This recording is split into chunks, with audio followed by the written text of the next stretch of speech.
자, 2021년 2월 7일 오늘 예배 드리고 이 말씀 준비해 봤습니다. 주님을 바라보라. 출애굽기 14장 1절부터 14절까지 말씀입니다.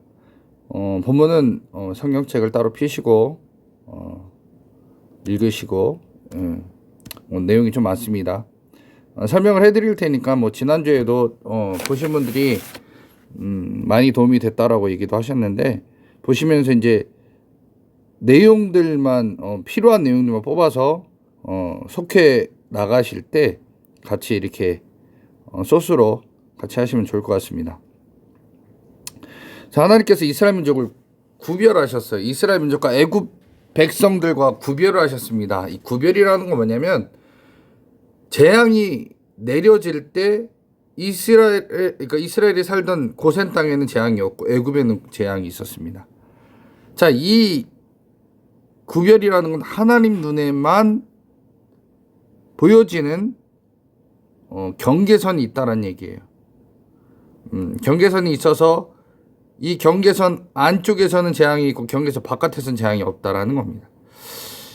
그리고 이 마지막 재앙이었던 장자의 재앙도 유월절의 절기를 지킨 집, 즉 하나님 말씀대로 어린 양을 잡아서 그 피를 문설주와 문 지방에 바른 집은 넘어가는 구별을 내가 하나님 안에서 하나님 말씀대로 지켰을 때 하나님께서는 그 집을 구별하셨고 그 집에는 장자가 죽지 않게 되는 일이 있었다라는 거죠.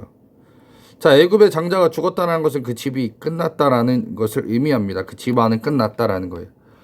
만약에 애굽의 신이 정말로 강했다면 애굽의 신은 이 장자의 재앙을 막아냈어야 됐지만 못 막았습니다. 자, 이 장자의 재앙을 통해서 하나님께서 이 애굽에 알려주시고자 한 거는 애굽의 모든 신들을 내가 벌을 내렸다라는 의미입니다. 애굽의 모든 신들에게 벌 내렸다. 출애굽기 12장 12절에 보니까 이렇게 얘기해요.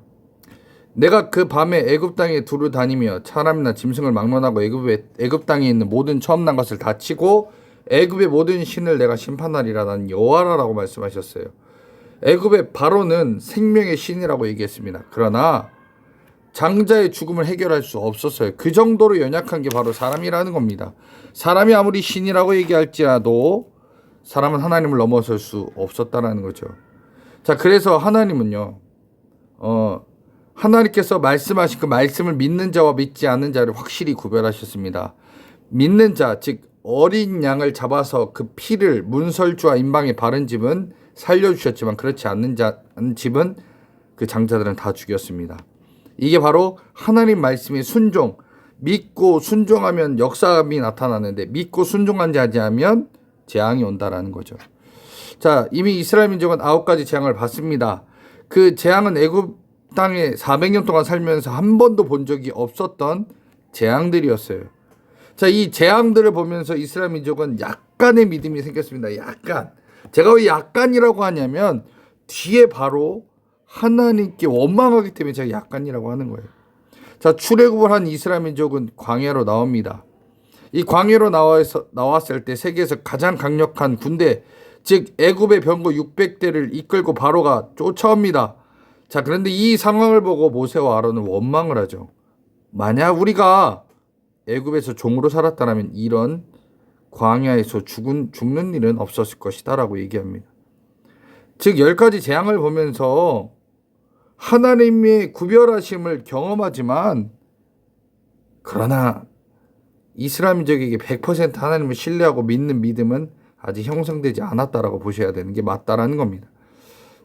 출애굽기 14장 4절에 보니까 하나님은요 이렇게 얘기해요. 내가 바로의 마음을 완악하게 한즉 바로가 그들의 뒤를 따르리니 내가 그와 그의 온 군대로 말미암아 영광을 얻어 애굽 사람들이 나를 여호와인 줄 알게 하리라 하심에 무리가 그대로 행하니라. 자, 애굽의 모든 군대를 동원해서 이스라엘을 뒤쫓게 하신 건 하나님의 계획이었어요. 그리고 이들이 결국 죽임을 당하게 하는 게 하나님의 계획이었다라는 거예요. 그런데 이 하나님께서 이 애굽 군대에 대한 계획이 있었고 또 이스라엘 민족에게 대한 계획이 있었어요. 이스라엘 민족을 가나안 땅에 보내신다. 이거 하나님의 계획이 있음에도 불구하고 이스라엘 민족은 이거를 못 믿었다라는 거예요. 그런데 이만한 믿음이 없다라는 것 이미 하나님도 알고 계셨어요. 출애굽기 13장 17절, 그러니까 한 장 전에 이미 하나님이 이렇게 얘기합니다. 바로가 백성을 보낸 후에 블레셋 사람의 땅의 길을 가까울지라도 하나님이 그들을 그 길로 인도하지 아니하셨으니 이는 하나님이 말씀하시기를 이 백성이 전쟁을 하면 마음을 돌이켜 애굽으로 돌아갈까 하셨습니다. 즉 이스라엘 민족이 전쟁을 딱 만나면 애굽으로 돌아갈까 하는 마음을 가질까 봐 걱정을 하셨어요. 근데 실제로 그렇게 됐죠. 이건 예언이었습니다. 애굽의 군대가 그들 뒤에서 쫓아오니까 이들은 이제 입에서 불평을 하기 시작해요. 뭐라고 해요? 애굽에 외장지가 없어서 당신이 우리를 이끌으려 이 광야에서 죽게 했느냐? 왜 당신이 우리를 애굽에서 이끌어내었느냐? 차라리 우리를 내버려둬라. 우리 애굽 사람을 섬길 것이라. 애굽 사람을 섬기는 것이 광야에서 죽는 것보다 낫겠노라라고 불평을 하기 시작합니다. 믿음이 없다라고 아까 제가 말씀드렸죠. 그러니까 약간의 믿음은 사람을 결국 이 위기와 어려운 가운데서 넘어지게 했다라는 겁니다. 자, 그래서 하나님께서는 애국 군대를 모두 죽이려고 이미 계획하셨고요. 그들을 이 홍해바다 앞으로 이끄셨지만 이스라엘 민족은 거기야 그 상황에서도 신뢰하지 않았고 그들은 불평하고 원망만 했습니다. 이스라엘 민족을 가나안 땅으로 보내신다고 얘기하셨지만 그들에게는 믿음이 없었어요. 그러니까 자신 앞에 있는 그 전쟁의 문제를 보고 불평과 원망만 했다라는 겁니다. 그래서 하나님을 신뢰하고 따라갈 수 없었던 이스라엘 민족이었어요. 지금까지는요. 그런데 이스라엘 민족이 이스라엘 민족이 광야에서요 40년을 보낸 다음에 그들의 삶이 완전히 달라집니다. 40년 뒤 여리고 성 앞에서 이스라엘 백성은 어떻게 달라지냐 한번 볼게요. 자, 여리고 성과의 전투가 바로 코앞이에요. 그런데 하나님께서 그들에게 할례를 행하라 합니다. 여호수아 5장에 보니까 여호수아에게 명령 내려요. 이스라엘 자손들에게 다시 할례를 행하라. 그래서 할례를 행합니다. 근데 여러분 이거 분명히 아셔야 돼요. 남자는 할례, 즉 이건 성경적 표현은 할례고요. 우리식으로 표현하면 포경수술이죠. 남자들 그거 하면은 걷는 것조차가 어렵습니다. 전쟁 못해요. 그런데 누구와 지금 싸움을 앞두고 있어요?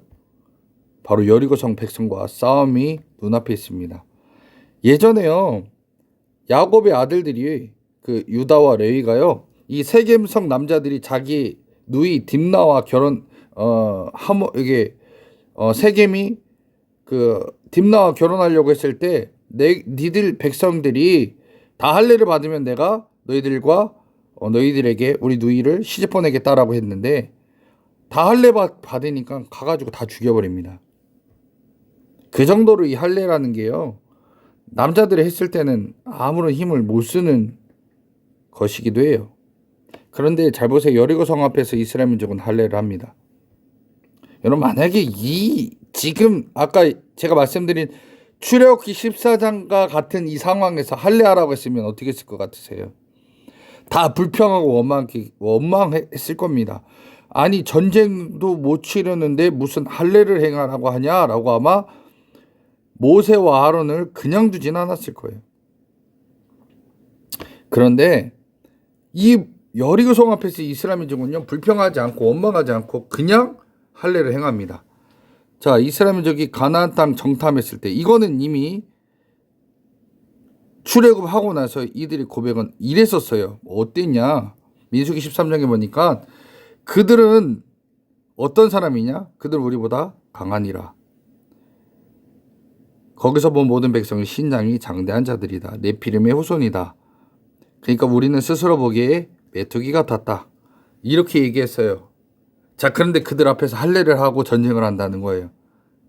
대단한 거죠. 믿음이 완전 바뀌었어요. 믿음이 없었을 때는요 메뚜기 같았을 것이라고 했는데 이제는 그들 앞에서 할례를 하면서 전쟁을 제대로 못하게 스스로 만들어버렸습니다. 어떻게 이렇게 바뀌었을까요? 이 40년이라는 시간 동안 하나님께서 인도하신 그 훈련을 통해서 그들의 생각과 판단이 완전히 바뀌게 됩니다.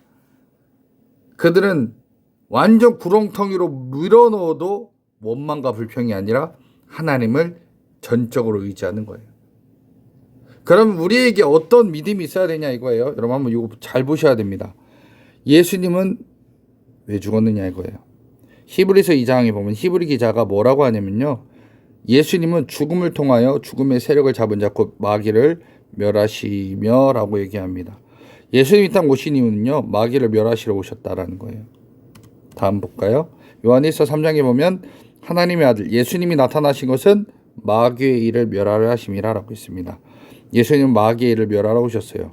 자, 마귀는 그럼 왜 왔어요? 이 땅에요? 여기 도둑이라고 써놨지만 이 도둑이 마귀입니다. 마귀 사탄이에요. 자, 사단이 온 것은 도둑질하고 죽이고 멸망시키려고 왔습니다. 여러분 것을 빼앗아가고 여러분 죽이고 여러분을 지옥불에 던져 넣으려고 지옥불에 던져 넣기 위해 왔다라는 겁니다. 그러니까 여러분 잘 아셔야 돼요. 자, 그러면 여러분 세상 살아가면 어려운 일이 반드시 옵니다. 예수 믿는다고 교회 다닌다고 해서 어려움 안 오는 게 아니에요. 은혜로운 삶 절대로 계속은 아닙니다. 자, 예수님 오신 이유 아까 얘기했어요. 마귀를 멸하려고 마귀의 일을 멸하려고 왔다라고 했습니다. 그런데 예수님 그럼 왜 왔어요? 예수님은 우리를 주님의 길로 인도하시기 위해 우리를 보호하시기 위해 마귀의 일을 멸하기 위해 그래서 마귀를 지옥불로 던져넣기 위해 오셨다라는 거예요. 그런 믿음이 있다면 여러분 어떤 어려움이 와도 걱정할 게 없다라는 거예요. 그 어려움 뒤에 주님께서 그것을 바꾸실 것을 기대하고 또 소망하는 우리에게 믿음이 있기 때문에 그렇습니다. 근데 믿음이 없다면 뭐라고 하냐면 스스로 난 흙수저야, 루저야, 가난한 자야, 연약한 자야라고 하면서 자포자기한 인생을 살게 된다라는 겁니다. 야고보서의 야곱이라고 했네. 죄송해요. 야고보입니다. 야고보는 시험이 오면 기쁘게 여기라고 했습니다. 내 형제들아 너희가 여러 가지 시험을 당하거든 온전히 기쁘게 여기라. 왜요? 어려움이 오면 그 뒤에 일하실 하나님이 우리가 믿음을 갖고 선포하는 거예요. 하나님께서는 마귀와 마귀의 일을 멸하러 오신 이임을 나는 믿습니다 라고 선포하면 예수님이 죄송해요. 이것도 잘못 썼어요. 예수님이 마귀와 마귀의 일을 멸하러 오셨음을 나는 알고 있습니다. 그렇게 하실 줄 믿습니다 라고 선포하면 우린 염려할 게 없어요. 주님이 바꿔버리시기 때문에 그렇습니다. 자, 그리고 하나님은 우리의 아버지십니다. 나의 주인이세요. 그래서 두려워하고 걱정할 게 없다라는 겁니다. 여러분 오늘 제가 그래서 말씀드렸어요. 어쩌면 여러분들이 믿음의 상태가 애굽에서 나온 이스라엘 민족의 상태와 같을 수 있습니다. 어떤 어려우면 불평하고 원망할 수 있어요. 그런데 하나님께서 여러분들에게 계속 훈련을 시키실 거예요. 40년의 광야 생활을 통해서 그들은 어려움에 들어가도 원망하지 않았던 여리고성 앞에 백성으로 하나님께서 만드셨다는 겁니다. 자, 그렇기 때문에 어떤 어려움은 누가 주느냐? 사단, 마귀, 귀신이 우리에게 가져다 주는 거예요. 그래서 때로 어려움이 찾아올 수 있습니다. 그러면 여러분 뭐라고 해야 돼요? 그 일을 뒤집어 버리시고 바꿔주시고 마귀의 일을 멸하시고 마귀를 지옥불에 던져 넣으실 하나님께서 이 뒤에 하나님께서 완전히 좋은 일로 새로운 일로 나를 바꿔주실 줄 믿습니다 선포하면 해결된다는 겁니다. 여러분 하나님만 바라보시기 바랍니다. 하나님은 여러분들을 사랑하시고 여러분들을 인도하시기 위해 그 아들 예수를 보내셨고요. 예수를 믿는 자에게는 예수님이 마귀와 마귀의 일을 멸하신 것도 믿고 내게 지금 당한 그 어려움과 고난들은 믿음으로 선포하고 나아갈 때 그것들은 사라진다는 겁니다. 이번 주에도 여러분들 속회예배를 드리시면서 승리하시고 예수님의 일, 예수님이 하신 일들을 제대로 알려주셔서 정말로 꼭 속회에서 승리하는 귀한 한 주 되시기를 주님의 이름으로 간절히 축원합니다.